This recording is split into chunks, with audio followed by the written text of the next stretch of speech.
This conference will now be recorded. Welcome, everybody. Welcome to our USCCB Loyola Institute for Ministry webinar, Christus, Vivit. Today we're going to unpack the Pope's encyclical, Christ is Alive, and we are very, very excited to have with us today two really wonderful, Pope Paul, you've got it over there. I have the intended screen, it's covering your face sometimes. So welcome. Today we have Sister Natalie Beckhart, and we have Christopher Russo. Sister Natalie is a member of the Ignatian Institute of the Xavier Sisters, Missionaries of Christ Jesus, and was the first woman to serve as the Director of National Service for Youth Evangelization and Vocations at the French Bishops' Conference. And she was also appointed the General Coordinator for the Pre-Synod back in March in 2018, and she was observer at the Synod of Bishops on Young People, Faith, and Vocational Discernment in October. She is the former director of the National Service for Youth Evangelization for Vocations for the Bishops' Conference of France. And so we welcome Sister Natalie today. Thank you very much for joining us. Thank you. I'm delighted to be with all of you. Thank you so much. We're delighted to have you. And we have Chris Russo. He was selected by Archbishop William Skurla, if I said that correct, to represent the United States Byzantine Catholic Church at the pre-synod meeting for youth, faith, and vocational discernment in Rome back in March in 2018. He graduated from Pennsylvania State University and in 2016 and works as a research technologist at Massachusetts General Hospital in Boston, Massachusetts. Chris currently serves on 2 diocesan boards for youth and young adult ministry through the Byzantine Catholic Church in Pittsburgh. And he's also the founder of a Catholic youth ministry organization called Theosis in Action through the Byzantine Eparchy of Passaic. So welcome, Chris, welcome. Right, it's an absolute pleasure to be here today. Thank you so much, thank you. And we have the fabulous Paul Jarzembowski, who works for the U.S. Catholic Conference of Bishops as the Assistant Director for Youth and Young Adult Ministries in the Secretariat of Laity, Marriage, Family Life, and Youth. Paul also serves as the staff liaison for the USCCB National Advisory Team on Young Adult Ministry and is the U.S. National Coordinator for World Youth Day. And then I am going to be facilitating you all today. I'm your moderator. I'm the Assistant Professor for Religious Education at the Loyola Institute for Ministry in Loyola University, New Orleans. And I'm also a member of the USCCB National Advisory Team on Young Adult Ministry. So welcome, everybody. I'm absolutely thrilled. I've been so very excited to host this webinar, co-host the webinar with you all today because we've been waiting. It's almost a month. Is it a month? Was it April 2nd that the exhortation? April 2nd, yeah, that's when it was. And so I'm absolutely thrilled to have you all here today. I've been so excited to unpack this. There's a lot of circles and folks in the country are unpacking the exhortation for youth ministry, and some are doing it in the context of religious education in Catholic schools. And I'm very excited to be able to unpack this in terms of young adult ministry. There's a real need for this in our communities. And so I'm going to turn it over to you all. And I'll let everyone know who is on. Welcome to all of our participants. Very, very excited to have you. We have that little chat bar in the bottom over there in the corner. And if you have any questions throughout, you don't need to wait. You can just type them in and then we'll pause and read them. So if you feel you're going to forget your question or anything like that, just type it in the chat bar and we will read it to everybody later on. And we ask that you keep all your microphones and cameras off throughout so that we can preserve our bandwidth. And so we'll go about halfway through today, get to about chapter 6 we decided, and then we'll stop and take a break for questions and comments. So be thinking of your questions and your comments for our presenters throughout, and then we'll complete the rest of the document and open it up for questions and comments again when we're finished. So I welcome you both, Sister Natalie and Chris. I'm going to turn it over to you and tell us what your thoughts are on as you were going through, based on your context as you were going through reading Christus Vivit. Well, what I can say is, the title of this post-synodal exhortation, Christ is Alive, it is truly our experience during the preparation of the synod, and especially in Rome. We have worked together to discern what to do for young people with the Pope, and we had the experience that Christ is alive, and that's the main gift Pope Francis wants to share with everybody and every young adult.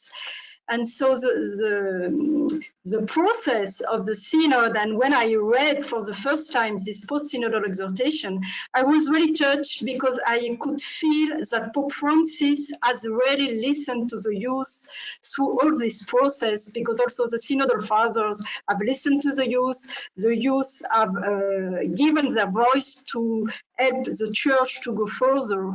And so the beginning of the post-synodal exhortation is a biblical meditation on who are the youth, because it invites us to look at the youth, to listen to them as God do, with the eyes of God and with the way of Jesus, with the young man and ever young man. So I can feel that this text is really coming from an experience of discernment, and it opens a dialogue with the young people and also everybody, young adults, ministers, to continue the journey and to continue this experience of living with Christ who is truly alive. Yes, I can also second what Sister Natalie said, that in reading this document, I felt as a young adult, as a young adult participant in the pre-synodal meetings. So creating the working document for when the Synod Fathers met in Rome, I felt as though that this was definitely something where all of the input from the Synod Fathers as well as the youth was very well represented here. And I feel like there are a lot of points which I think which are present in this document and which we will go through today, where it's both kind of areas of growth in both youth and young adult ministry and growth in the church, and also signs of strength that I think are really at the heart of regeneration in promoting young adult ministry. And talking about youth and young adults and trying to minister to them, what better place to start than in Scripture? And I personally loved reading through this and going through the people that Pope Francis pulls from both the Old Testament and the New Testament, and showing that young people in various different ways have served God and have gone forth to give their lives fully towards that greater plan for salvation. That's beautiful. Thank you so much, Chris and Sister Natalie.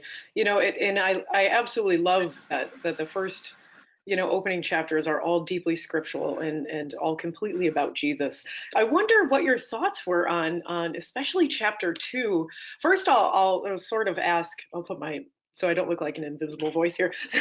I'll ask kind of what were your thoughts on, is there any of the scripture passages that kind of, like if there was one that really stuck out to you in chapter 1, and then I invite you to your thoughts on Jesus as ever young. Was there something that kind of struck you in just that phrase, just as Jesus as ever young? So first, any key images that came to you from scripture and that just spoke to your heart maybe in chapter 1?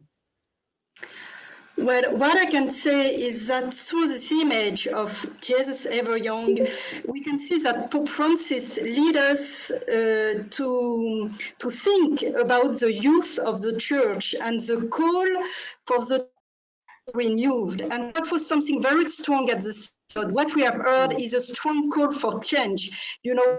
Time of crisis with so many problems. So there is a need for the church to be renewed, and experience that the youth and young adults are a gift for the church because they help to rejuvenate the church. And I can just share one quote. Pope Francis says, youth is more than simply a period of time. It is a state of mind. So it's important because the synod was about young adults between 16 and 29. But through young adults, through this image of youth, we are all called to be in this state of mind and to try to help the church to renew by welcoming the Holy Spirit and discerning together how to evangelize today.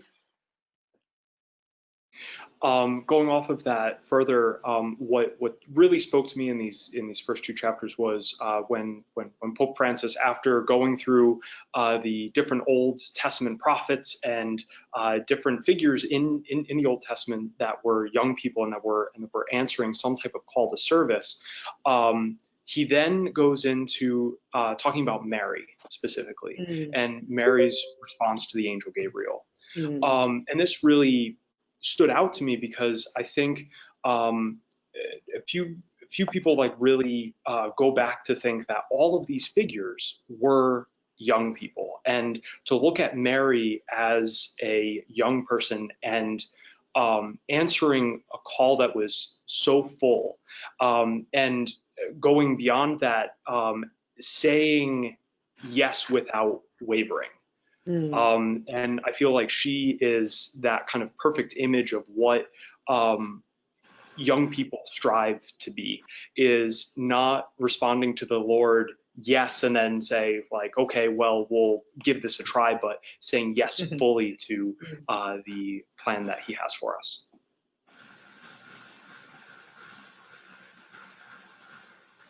That's beautiful. Thank you, Chris. Thank you, Sister Natalie. We'll turn now, if you like. We'll turn to the next few chapters. I affirm a lot of what you were both saying. This idea that young people is it's not a stage, period. It's a state of mind, and to really think about how an older person can have a young state of mind, is a way of unifying, what's perceived as deep generational gaps sometimes that we have with young people. So yeah, I absolutely, it's very strong. Like you said, Sister Natalie, it's incredibly strong, his language about thinking of having this call for change, and all of the young people, and just looking through scripture and in the ages that we know about, it was a different time, but just knowing that they were young, they were young adults, that were answering God's call, and they were answering God's call fully, like you mentioned about Mary, Chris. That was really beautiful. If you like, we'll move into chapters 3 and 4, and again, I'll open it up to you. But chapter 3 is called "You Are the Now of God," and we've been hearing Pope Francis say this a few times now, and now he's written it in his exhortation. And then chapter 4 is the great message for all young people, and within these two chapters is sort of, he identifies the struggles that young people go with, but also leaves us, obviously with hope. So I open the floor back to you all. Yes, we can say that chapter 3, You Are the Now of God, is a more sociological vision of the youth. The first two chapters were the biblical vision about young adults, young people, and the chapter 3 is coming from all the consultation for the preparation of the synod and all everything that has been done to understand the true situations of the young people nowadays in our world. And I can mention 3 main themes that were very strong during the synod, and Pope Francis put them into the chapter 3, the digital environment, because that's the way how young people live today. They live in a digital environment, in a digital world, and we truly have to have that in mind. That's a culture. So this theme was very strong. The second theme is about migrants, because when you hear from the situation of the young people in many, many countries, there are so many countries where there is violence, difficulties, unemployment. So many young people, many of the migrants are young people, in fact. And in other countries like US or France, we are countries where we welcome young people. So there is an interesting quote that migrants are as a paradigm of our time, or an epitome. That means the journey migrants do to come from a country to another country. It's also the kind of journey for faithful, you know. We have to live like Abraham, so we are on the journey. And then there is another theme very important for today, that is the necessity to fight against every type of abuses. And young people were very clear about that. They want the church to prevent any abuses and to fight against abuses. And so there are many things also in this chapter 3. And the chapter 4, in one word, it is the announcement of the kerygma. That means God loves us, God saves us, and God wants us to be alive. That is the core of the Christian message. So it's a beautiful chapter about the announcement of the gospel and what we call the kerygma, the Christian message in 3 words. Yes. Going off of that further, just briefly to kind of share my own personal experience from the pre-synod meetings that were held last year. I felt like in reading this section, a lot of the discussions that we had when we kind of broke up into larger groups by language, I felt like a lot of the different situations that young people find themselves in are very clearly outlined in what Pope Francis has summarized. And when he directs young people, especially when talking about migrants, to really try and emphasize with them and to not to kind of embrace them instead of trying to alienate them. I felt like that was something that especially was seen during the pre-synod meetings, where participants were not only able to see that the Catholic Church is universal, it is everywhere, but everyone finds themselves in a very different situation, whether they're trying to flee from a very oppressive country, or whether they're not allowed to practice their faith, and trying to discuss where we go from there to serve them.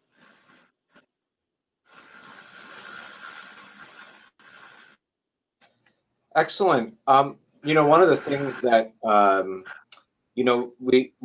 of the things that begins chapter 3 in terms of the reality of young people, in paragraph 68, I'm kind of drawn to the fact that, like, and perhaps this even is a language issue about understanding the global nature of things, but it says that the worlds of today's youth, in quote, are so many that in some country one tends to speak of, quote, young people in the plural.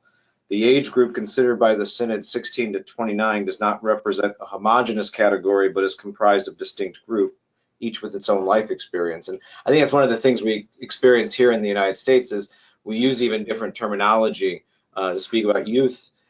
Is pretty much that in high school and adolescence. College students, we use collegians. Young adults, those in their 20s and even into their 30s. So we've kind of got a variation. Even we speak about it in the plural and the distinction. So I think that's fascinating. But one of the things that I wanted to kind of ask is, so chapter 3 can be somewhat of a downer of sorts. You kind of have all these kind of heavy issues that get brought up, and experiencing it at the Synod and the pre-Synod, you certainly get to hear that.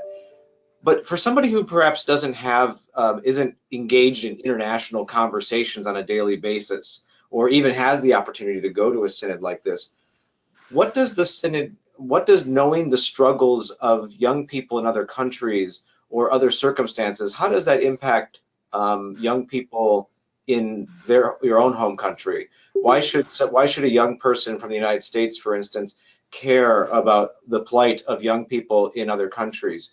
What would you say to that? Why is it important for them to hear chapter 3? So, no, go, Christopher. Go, Christopher. I will go after. First, I would just like to say, from reading this and also being there for a part of the discussion, I walked away from both with a overwhelming faith in the future of the church, despite the struggles that youth and young adults go through. the church will still survive and thrive. And the people that I personally interacted with and their shared experiences, they have such a deep faith and a absolute tenacity to like go to go forward and to serve. And it's despite the fact that some of the things in chapter 3 are rather heavy, there is hope in the future. Okay, what I can say is that, you know, we have the feeling, and we are in a global world, and through internet and the news, we have the news, but when you meet truly the people, it changes things. And I can give you two examples. At the synod, there was Safa. He was a young man from Iraq, and living such struggling and difficult situation with the war in Iraq. But being at the synod, also he heard many other young people, and he discovered, oh, okay, my life in Iraq, in Baghdad, you know, with many attacks, is very hard. But I also feel that I am not alone. There are other young adults who have difficult things to, in some countries, they are discriminated as Christian. So he was able also to be open to other, because listening to young people, our experience at the synod was that you discover that many young people, they are victims of so many violence, conflicts, discrimination. And the other thing is that we have many global challenges to face together, as migration, you know, it's a global issue. Another issue is the question of the environment, the climate change. And I can remember that there was a young man, Joe, from Samoa Island, and he can tell you, you know, with the climate change, my island, the sea is growing up day after day, and maybe in some months and within 2 years, my house will disappear. So when you do that, you can reflect and be aware of this question of climate change in another way, because you have met people, there are direct consequences of our way of life here in many countries. Oh, great. Yeah. And I think the other aspect too is that some of those global realities, we sometimes project that, well, poverty exists in Africa, or, you know, the abuse crisis is in another diocese or something. But sometimes one of the things, and even climate change, that's something that's for people who live in climate areas where it floods often. Maybe it's not for me. But I think the other aspect of recognizing this international perspective is recognizing that probably at home, in your own home diocese, your own home parish, that some of these things exist. There are migrants in every community in the United States. There are people who are suffering through poverty. There are intercultural challenges, racism and prejudice and violence in almost every community in the United States. So to hopefully that even an examination of these realities might say, maybe I need to look at what's happening in my community as well, because those may be happening just outside my door and I'm simply unaware of it. So, because it is true, Pope Francis doesn't really say these are things that happen in these particular countries, but talks about it in the broad sense, meaning it could apply to you, you know, and that's fascinating. Well, why don't we get into to chapters 5 and 6? And so, again, this one here is, you know, if you notice, we've kind of been coupling these chapters a little bit together. 5 and 6, there's a complementarity there of being young, but also respecting, learning from the elders. So this the old and the not so old, the young and the not so young, kind of working together in this and learning about it. So if you would help us understand better what's in these particular chapters and how that's important. Yes, I would say that chapter 5 is really the core of the Post-Synodal Exhortation. You know, it is in the middle of because there are 9 chapters. And this chapter is strongly affirming that youth is a gift of God. And what I like very much in this chapter is that, and you can understand that Pope Francis truly knew who are young adults, because he speaks to them with this true, very important existential experience of friendship. And for me, friendship is the key word to interpret and to understand this post-synodal exhortation.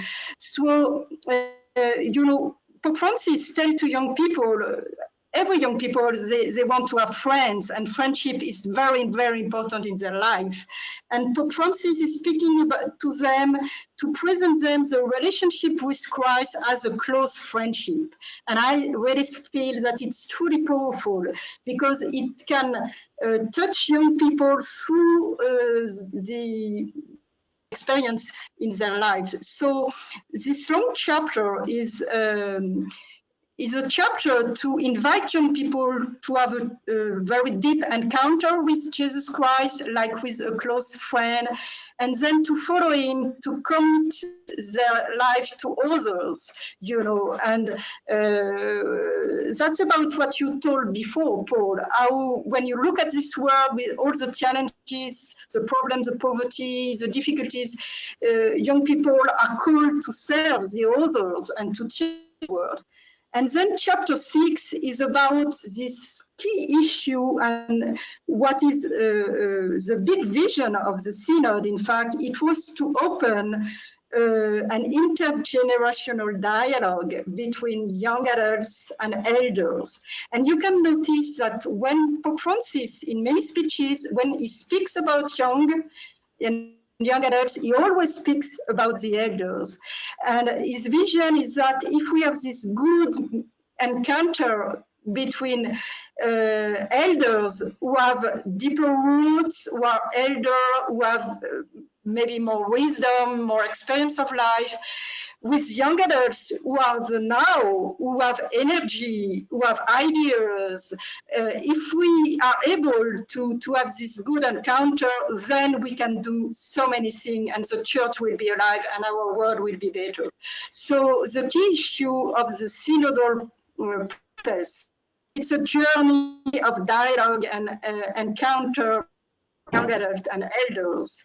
And you have beautiful image of Pope Francis to explain to the young adults how important is it for them to listen to the elder, to have deeper roots, because to go further, to walk, to imagine your life, you need also to have some roots. Yes, I personally think in reading through this, these are the two most important chapters of this entire document. And on top of Pope Francis challenging young adults to really deepen their encounter with Christ, he also emphasizes the importance of building a community that's walking together, that's growing together. I know personally for me in my own experience, my church and my parish community was my foundation throughout my high school and college career, and even going out into a job. And that community bond is so strong that I even consider them an extension of my own family. And so my home parish, it doesn't have too many young people. Most of my parish, I think the age ranges from 40 to 65. But growing up in an environment where I had constant mentors and it was a close-knit community, it was extremely important in guiding me through kind of major life challenges and drawing me closer to Christ. So I feel like from my own experience, as well as in what Pope Francis is laying out in this document, having that parish community walking together is extremely important to the future of ministry in general and bringing people closer to Christ. And I think for anybody that's in ministry at all, these two chapters should be required reading globally. Yes, I will just add a beautiful image that Pope Francis quote at the end. You were talking about walking together, being a community, and it's the image of the canoe or the boat. We have to be in the same boat, doing things together and going on the sea together in the same boat.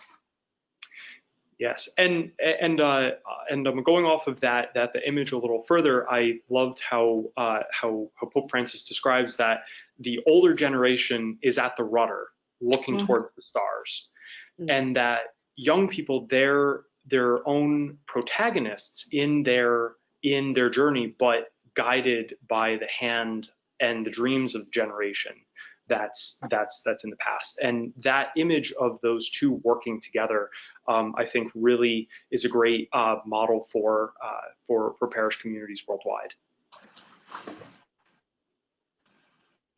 That's wonderful. Thank you both so much for the insights on that. I love that these are your favorite sections, Chris. That was really profound. And just to highlight some of the things I was hearing both of you say, Sister Natalie, you talked about that deep, meaningful, that Pope Francis is speaking through the language of friendship. And then when Chris, when you were talking about community, it's within friendship and within real meaningful community where people know your name and they know your face, and that's what the longing is for. That's an intergenerational longing, it's not just something that young people want. Is not only young people want deep, meaningful relationships and to feel a sense of meaning in their lives. That's a universal longing for people. And there's a connection we can create just along that with this idea of cultivating spaces for intergenerational conversations with one another, mentoring and accompaniment, which we'll get to probably pretty soon. But I really appreciated, Chris, your reflection on your own parish and your church growing up. And noting that there aren't a lot of young people, maybe today, maybe there weren't back then, I'm not sure. But today, if there aren't a lot of young people, but still the people that were in your church were mentoring you, and so it just called to my mind real briefly that so often we lament that there are not very many young people in the pews, in our churches. But meanwhile, there are a few, there are some, there's always some. And are the older generations taking the time to recognize the ones that are there and to mentor them, to go up to them, to say, it's wonderful to have you here. Where do you work? What do you do? What are you involved in? And then in doing that, people start to see that it's a hospitable parish environment with mentors, and so that was a little aha for me there, Chris. Thank you. Just to go off of that, just briefly before we go in, I'm going to take a break, just to explain my background a little more and kind of where I'm coming from. So I am a Eastern Rite Catholic. So there's kind of a whole another part of the Catholic Church, and in the U.S., even though we comprise kind of the second spot as far as the number of parishes and the number of dioceses in the U.S., were relatively small as far as communities go. Just to give you an idea, my archbishop, his jurisdiction is the entire, I think, western part of Pennsylvania all the way out to the Midwest. So huge. So we are small in community, and we are so far spread out, and so that's kind of caused challenges a little bit when it comes to young adult ministry, because we are so small and we are so far spread out. But in individual parishes, that type of community that you described is really fostered.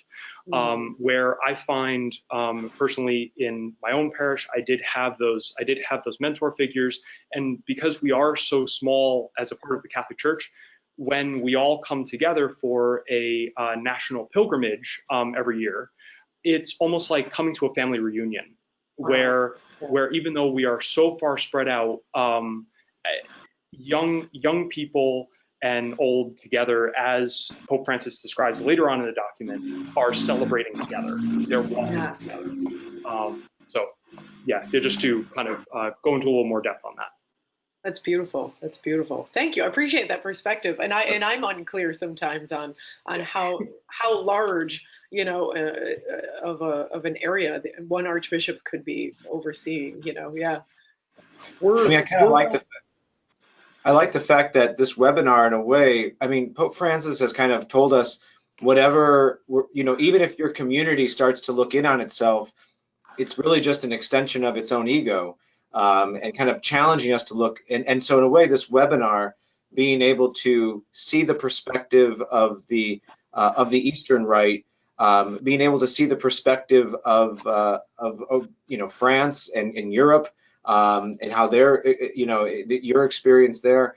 It helps us to also get beyond because even this community of leaders in our church can become an ego unto ourselves. But we're allowing ourselves to kind of be challenged by you to help us see some other perspectives that we may not necessarily see. So that's good.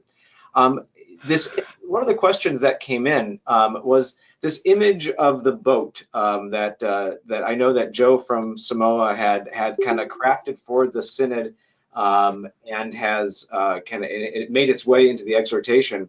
The image of the community in the boat, is that something that perhaps parishes can use, and how might they use it and go deeper with that image to emphasize the intergenerational ministry that needs to happen in our communities? Because oftentimes we're very isolated. The young people have their ministry, the older people have their ministry.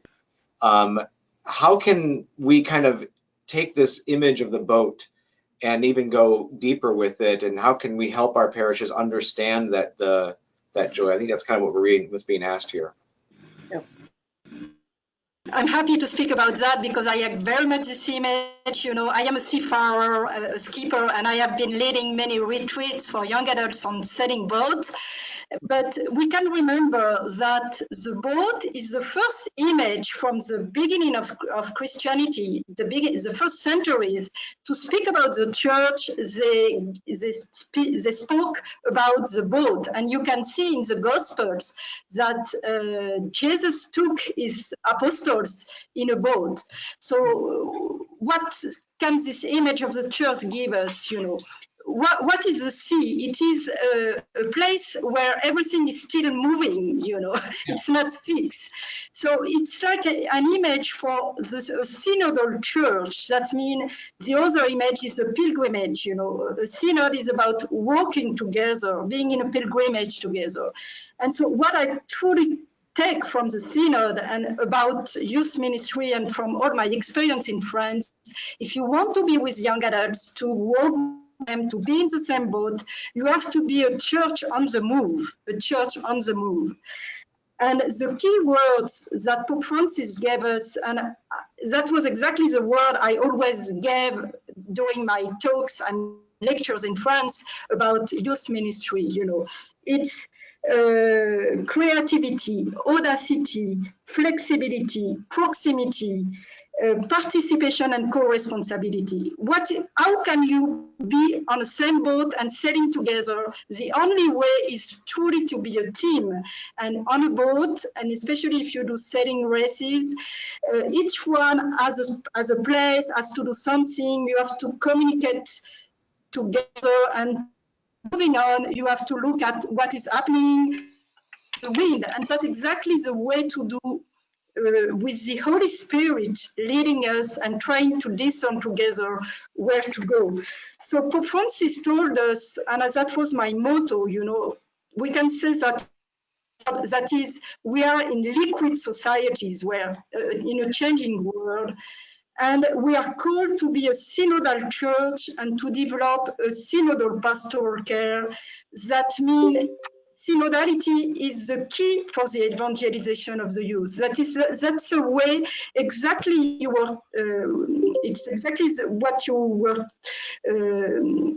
saying about when you gather together in your diocese. It's like a family gathering, And this is a synodal church, or being with young people. It's being like friends called together by Christ, with this proximity, with trust, with collaboration. And the last word I would deliver is, because that's the roadmap for youth ministry, it's co-responsibility. You can't do youth ministry without young adults being the protagonists, without co-working with them. And so participation and co-responsibility, it's the way to be this synodal church, like a sailing boat, a church on the move. One thing I would probably like to the next question I have to kind of works with this, and maybe Chris, you might be able to kind of wrestle with this, is that So chapter 6 ends with the topic of taking risks and being a part. I mean, it sounds nice about being in the boat and we all row together and yay. But at the same time, being in that same boat means there's going to be challenges. Not everyone's going to want to steer in the same direction. The people looking at the stars and the people who are rowing are going to have a difference of opinion, and there's going to be challenges. And one of the challenges that that often older generations offer to younger generations is the challenge of commitment and marriage. You know, sometimes they fear one of the questions is they fear this risk of love and to allow themselves to be committed. So do you have any advice or insight perhaps on how young people might be able to, or how we can work with young people to be able to convey those challenges in a way that they'll be received and not, rejected, so that, yeah, it's going to be a little bit of a struggle sometimes to hear those things, but yet how can that message be best understood in that boat we're all in together? Yes, if you can't go directly if you are not a sailor and you just begin to sail. The first day you won't go for a world race. You will begin to. So there is a kind of progressivity, and I think the best thing is to learn to take risks together, but step by step. And young people, they have to experience the fruits of commitment. To go further, it's not from the first day that you can directly take the strong risks for a life commitment, but if you experience more and more that to be committed is a path of joy, is a path of happiness, then you will go further. And you can't be a young adult walking on your journey without role models. So that's why it's so important for the elders to be those role models, but not far from young people. Just be together and truly listen to young people and understand why they have other minds, because they didn't grow up in the same world. So that's why communication, mutual listening is the key. So in that spirit, I want to ask Krista, I want to listen to what your thoughts are on this. Sure. To go off of that a little bit, and I feel like your question will kind of very closely tie in with the kind of second half of our webinar today on discernment and vocations, in the sense where community is vital to fostering vocations and discernment. I feel like at least for young adults in American society, we're presented with so many life choices, whether it's a job, whether it's going to school, whether it's even down to kind of simple simple material things. We're just kind of completely inundated with all of these different choices to make, to the point where sometimes we don't exactly know what path to choose, and it's just downright anxiety inducing. And I feel like Pope Francis throughout this document really hits that nail on the head, as far as saying that crippling anxiety makes young people lose their youth, and also makes them grow old before their time, and kind of stunts that ability for them to see the freedom in making a commitment, and taking a risk and going forward.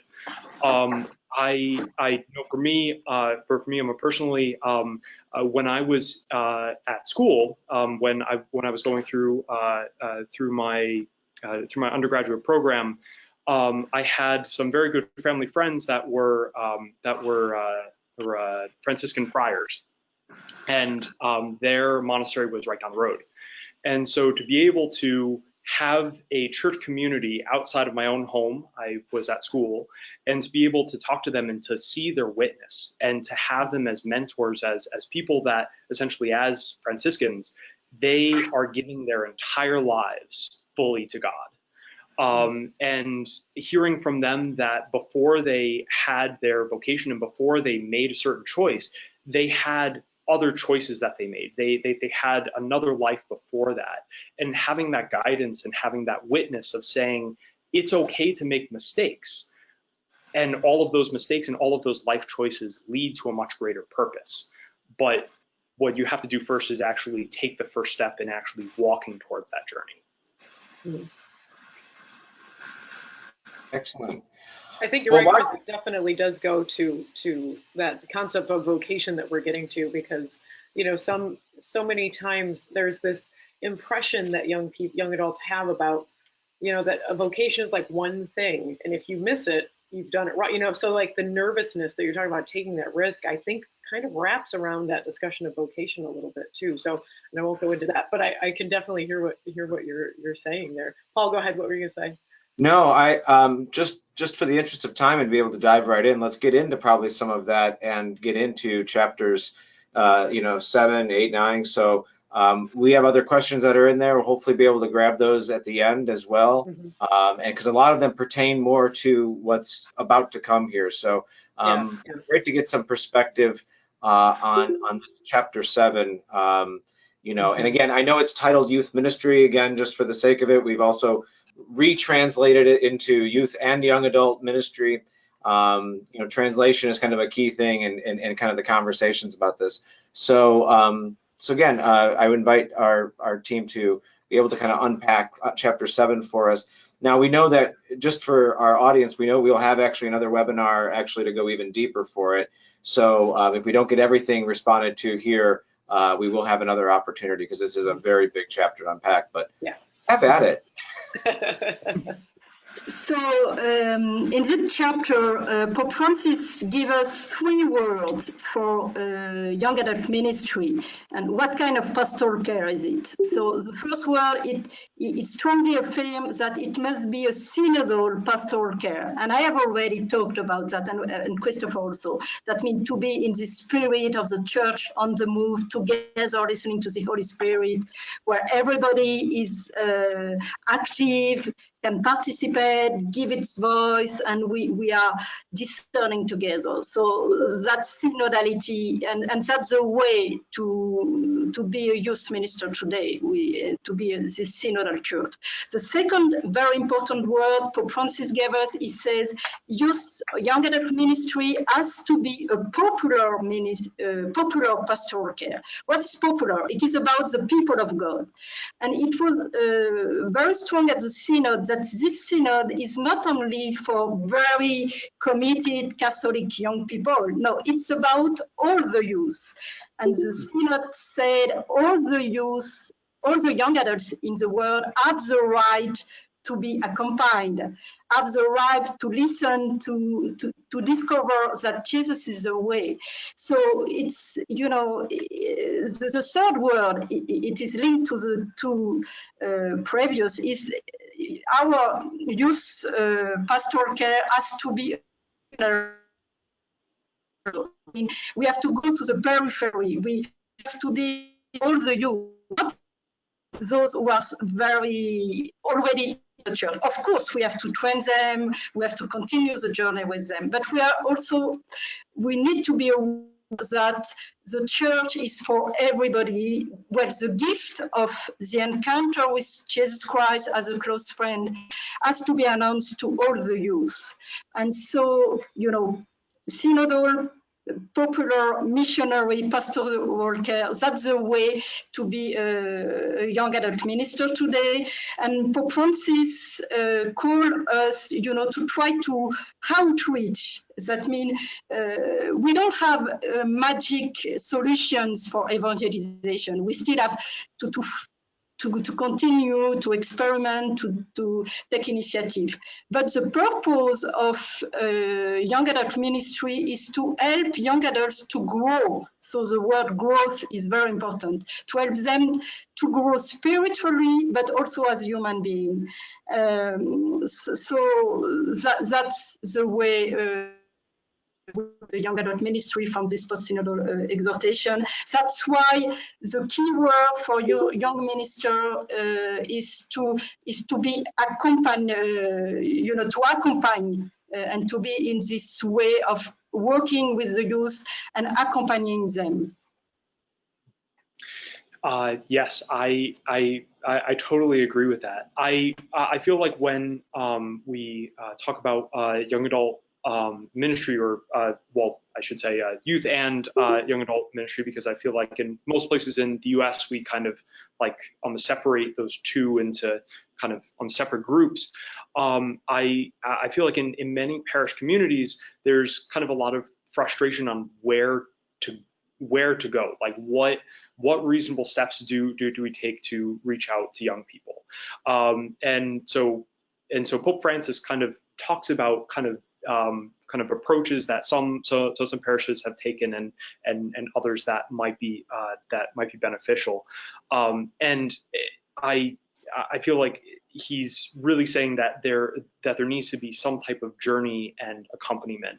Young people don't always want to kind of sit in a room and be lectured at or being talked to, but to facilitate some kind of discussion. I know during the pre-synod meetings, a lot of young people expressed frustration when they had certain questions about things, whether it was based on what's presented in Scripture or even the teachings of the Church. And sometimes the answers that they would get back would be things that would almost be kind of pre-packaged answers, rather than having it be a discussion or a point of encounter where people that are at the heads of ministry or clergy can say, okay, why is this person asking this question? And how can I direct that question on a positive path?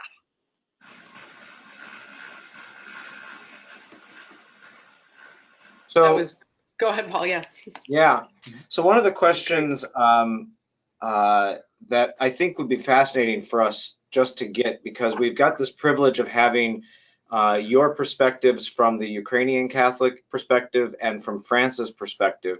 And I think it'd be nice to know, as you see chapter 7, how is ministry done in youth and young adult ministry in the Ukrainian Catholic community that you may have seen that would be maybe distinct from what many of us know in the Latin Rite community?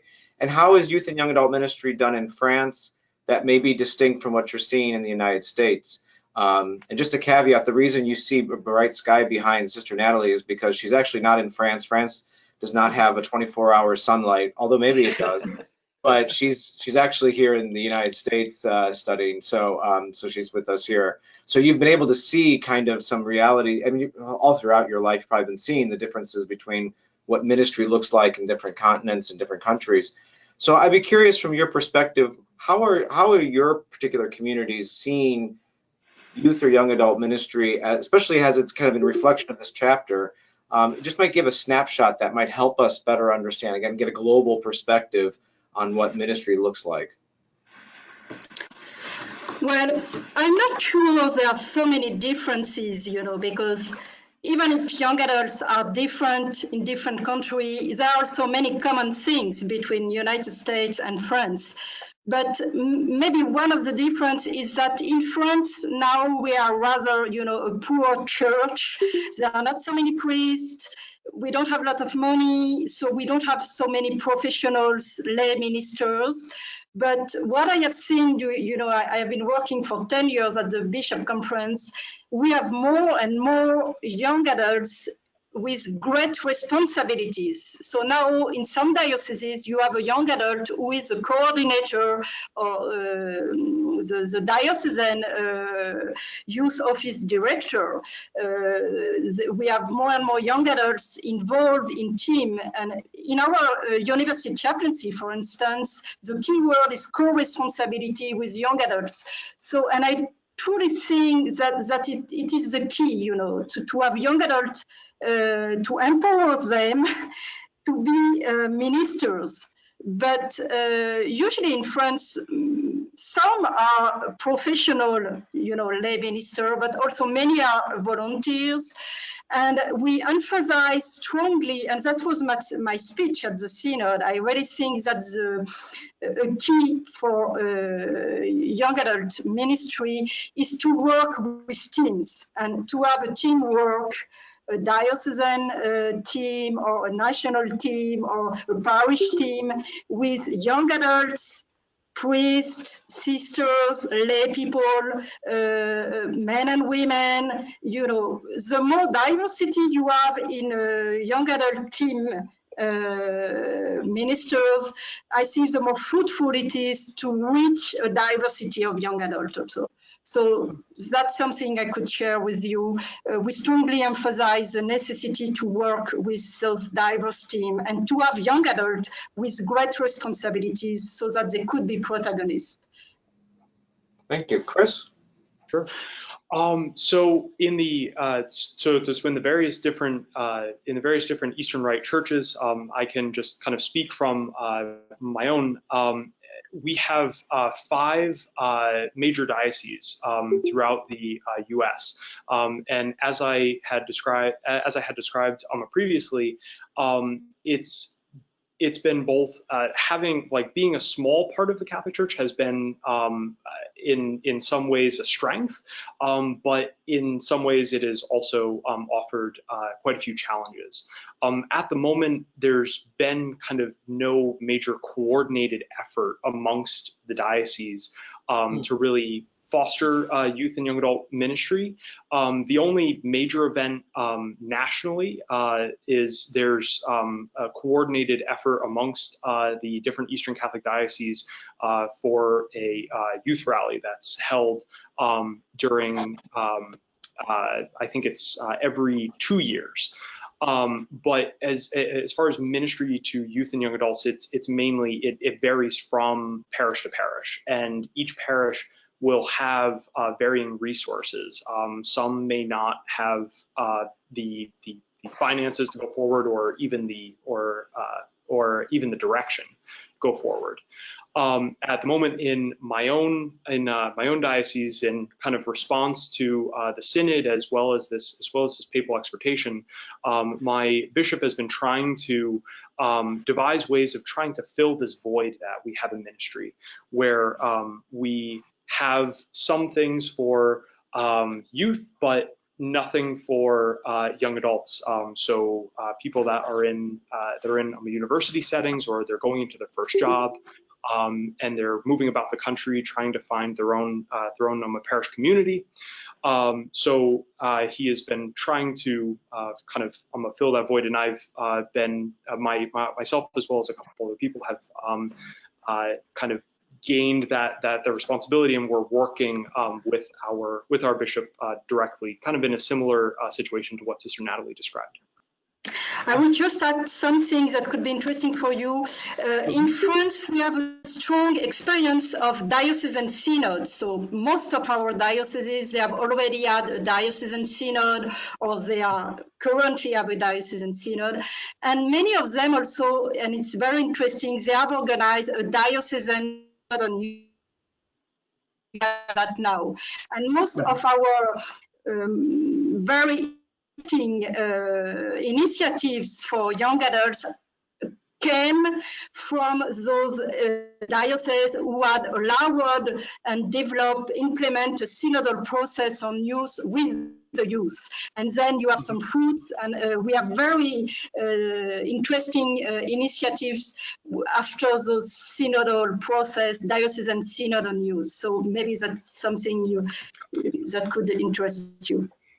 Yes, I definitely think that is a really important point, and I think coming back from the pre-synod meetings, I had thought that every diocese, every parish, every Catholic community should really engage in a similar process, really to kind of understand a baseline of where their parish community is at, what their youth and young adults may need, or what they're asking for, and to really work together to devise ways of going forward. At the moment, at least for Eastern Catholics in the U.S., the one major initiative that we're looking to do for the summer is we're having a large young adult convocation in New York City, where we're trying to gather everyone together to kind of begin that journey. And so between myself and the people that I work with, we are engaged in trying to unite everyone together. Thank you. Yeah, and I just also, again, I'm grateful for your perspectives on that. There's a lot of other questions in the chat that are going to be about chapter 7. And again, just to let you know, we're going to unpack that a little bit deeper. So some of the questions, if you have patience, and again, paragraph 299, the Holy Father talks about patience. So if you would have patience with us, some of those questions about chapter 7 will be responded to in 3 weeks on that webinar, and we'd love to have your input there.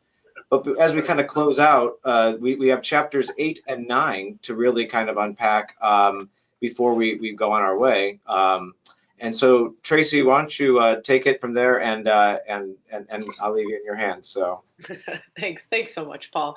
Thank you both for this great conversation on chapter 7. I especially affirm a lot of what you were saying about, that context of pastoral care, and really walking with young people and not lecturing at them. I mean, Pope Francis is very clear about that. He says, stop talking at young people, and he's saying that because that's what they have said to him. That's what they have said to us, So I love that you honed in on that, Chris and Natalie, Sister Natalie. Thank you so much.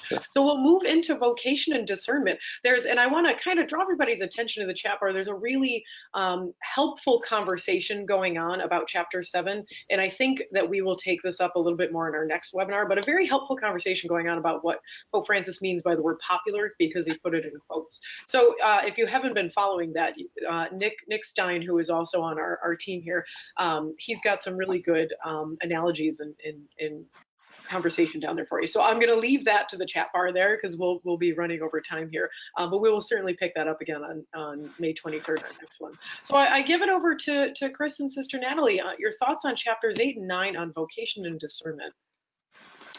Well, I think those chapters could be very helpful for young adults, so I encourage them to read it, and also young adult ministers.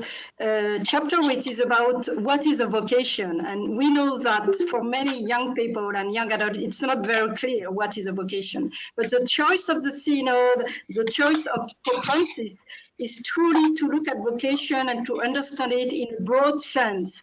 That means each life is a vocation. It's the Second Vatican Council says that each life is vocation. Every human being has a vocation.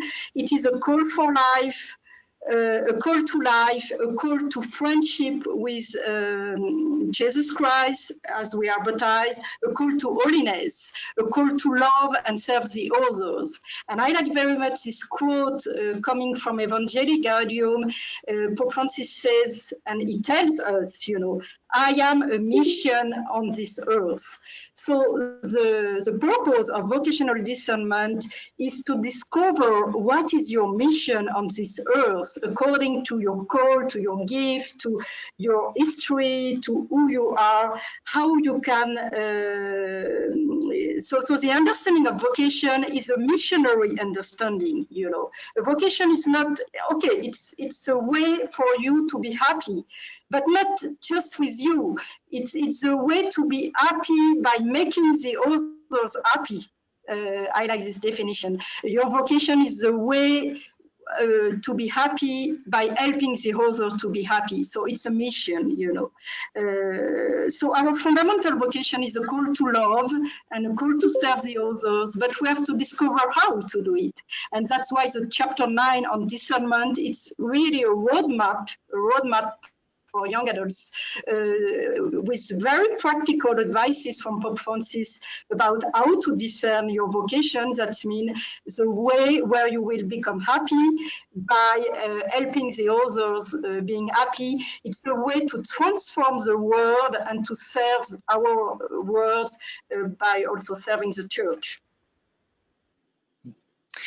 And going off of that further, chapters 5 and 6, I think there was another question that we had earlier that Paul had asked, and I think chapters 5 and 6 really come into play here. And when young adults discern a vocation, having somebody to help them and to guide them along that journey is extremely important.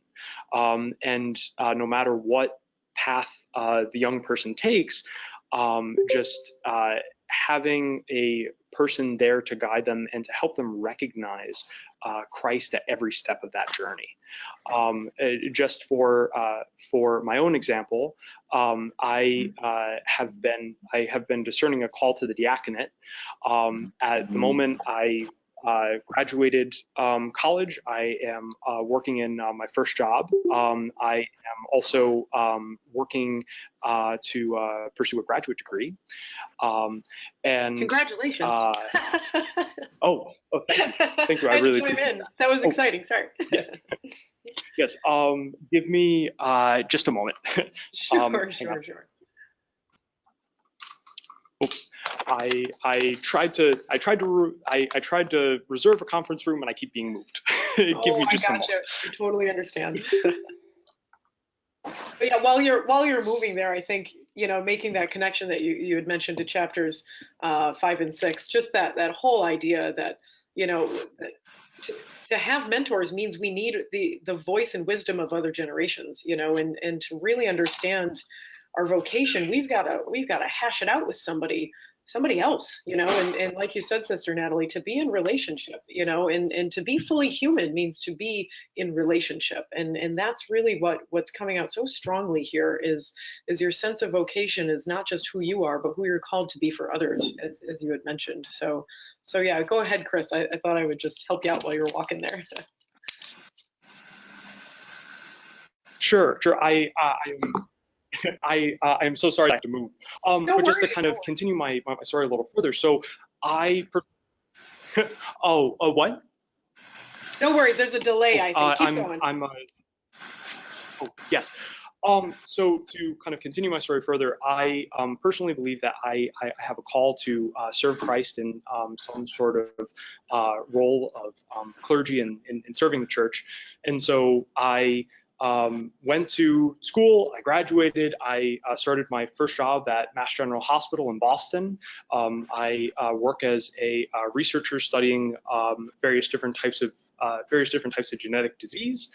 And when I had initially visited our diocesan seminary, I had talked to one of the priests, and from that conversation, I was kind of a little discouraged. In the sense where, in talking to that one particular priest there, he was saying, well, seminary is going to be drastically different than your educational background, and are you sure you want to pursue this?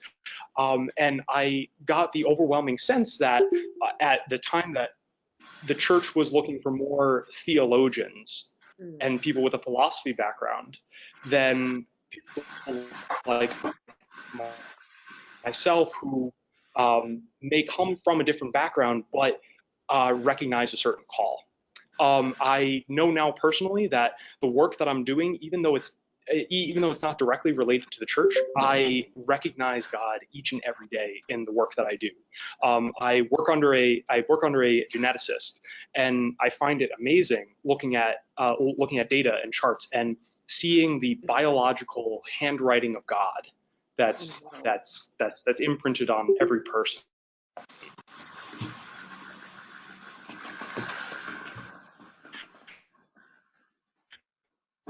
Well, I would just add that the key word, having a different Chris, background that might going, yeah. not be what is kind of helped me discern my. Oh, I'm done. Sorry. That's okay. We lost a little bit of the end there because it froze and came in and out. Okay. Oh, so just to end, I was saying that from my experience, even though I didn't have the background that the one priest at the seminary that I was talking to have, I still recognize Christ in the work that I do, and it's really helped me discern my vocation further. That's beautiful. That's absolutely beautiful, and that we call that in LIM, we call that marketplace ministry. Like finding Christ in all of your work. It's not necessarily an ecclesial setting. It's finding God and finding that. So the way you had described that, I was trying to write it down, but then it froze a little bit. You had talked about something about mapping. Can you say that phrase one more time? Mapping. Sure. So in the work that I do, I work with a genetic researcher, and I have to look at a lot of data that corresponds to people's, and some really in spreadsheets. At some moments, I kind of sit back in awe, saying, I'm looking at the literal handwriting of God imprinted on every person on a biological level. Yeah, that's beautiful. That's beautiful. Thank you so much for that, Chris. And, I want to take, go ahead. Having a background in,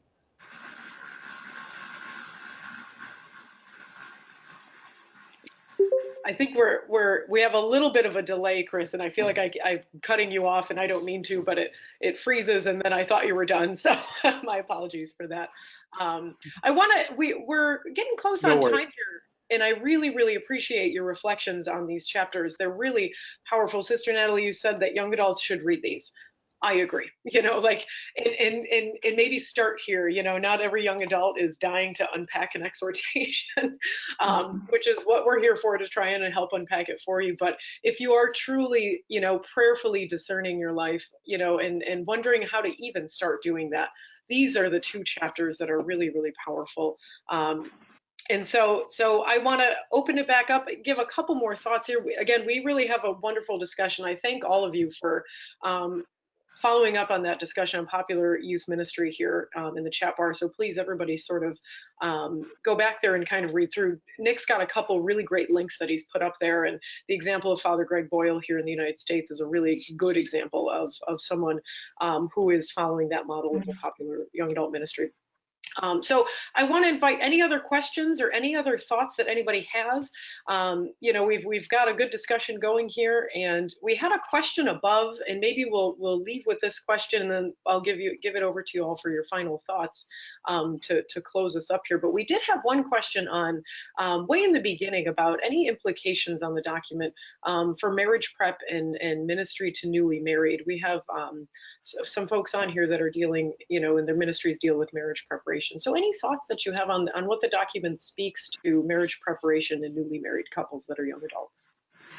Well, what is interesting, in the chapter about vocation, then at the end there are some paragraphs about each different kind of vocation. So marriage, consecrated life, priesthood, and also the Synod has talked about celibacy, because you have also some young adults and elder people who just remain celibate.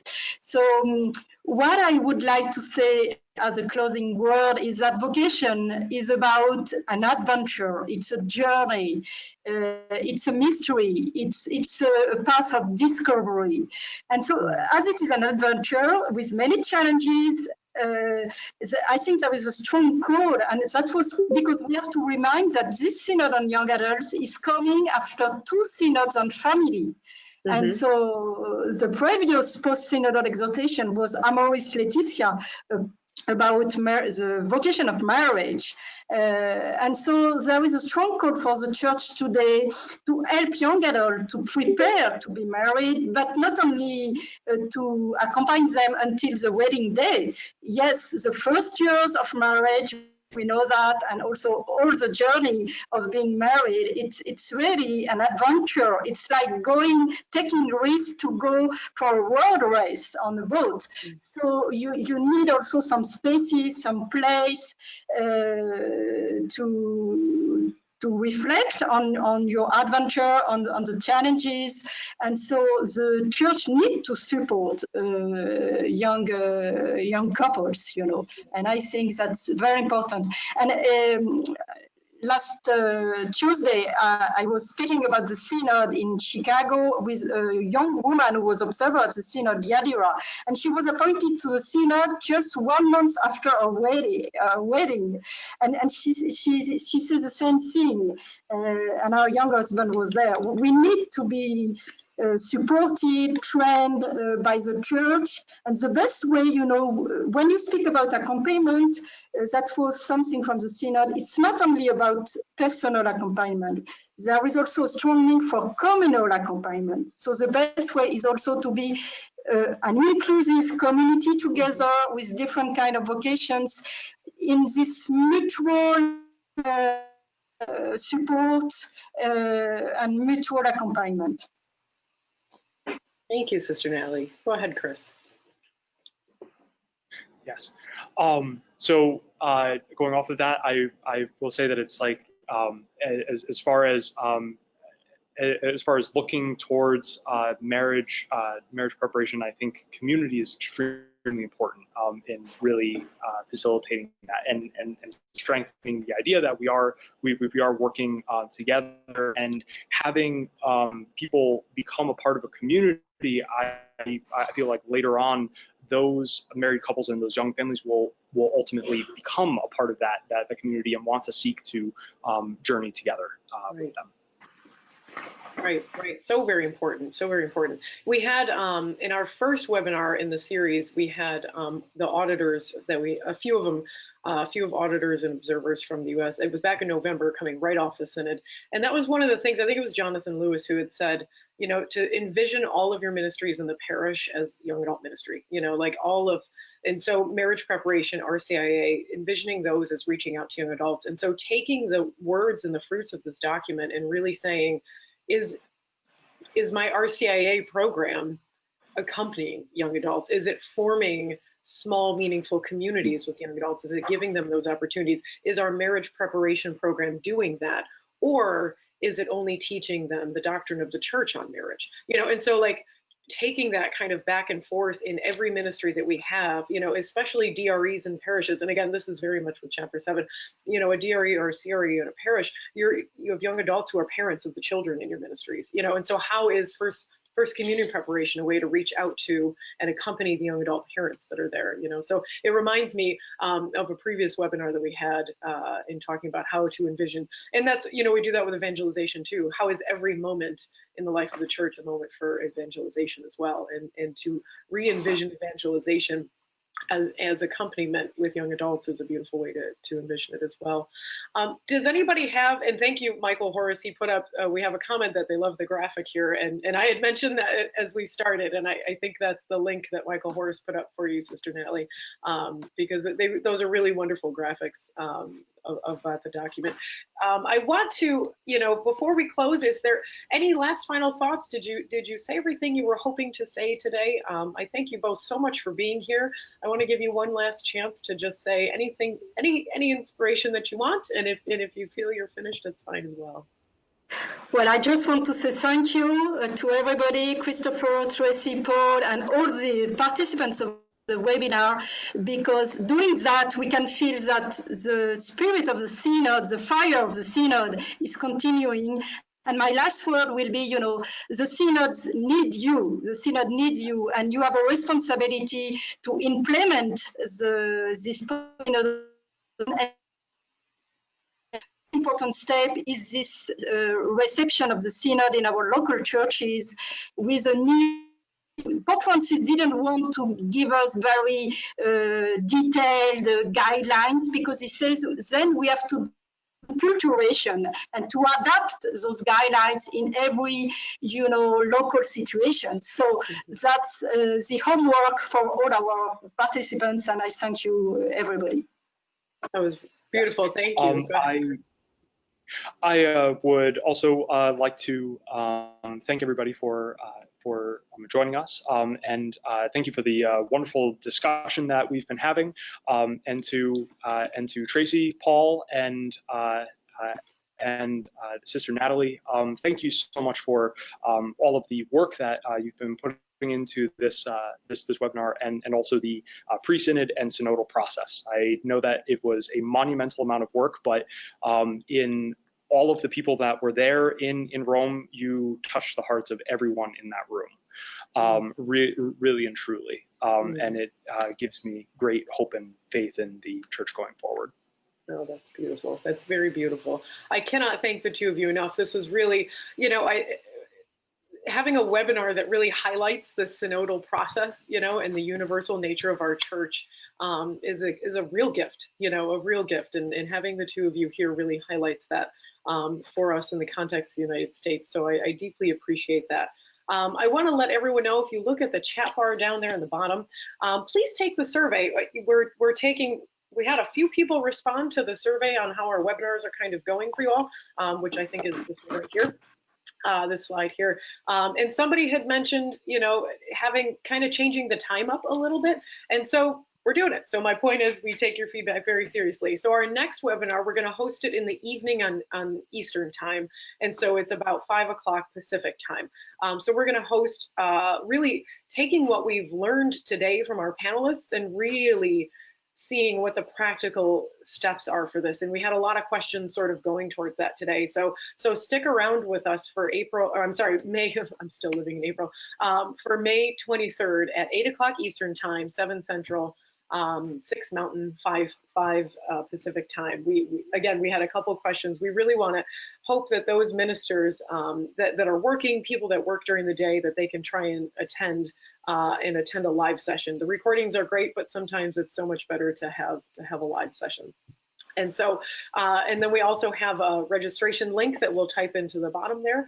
I think we did do that. So either way, I want to thank you all. Thank you again from the USCCB National Advisory Team on Young Adult Ministry, and for all of us here at the Loyola Institute for Ministry.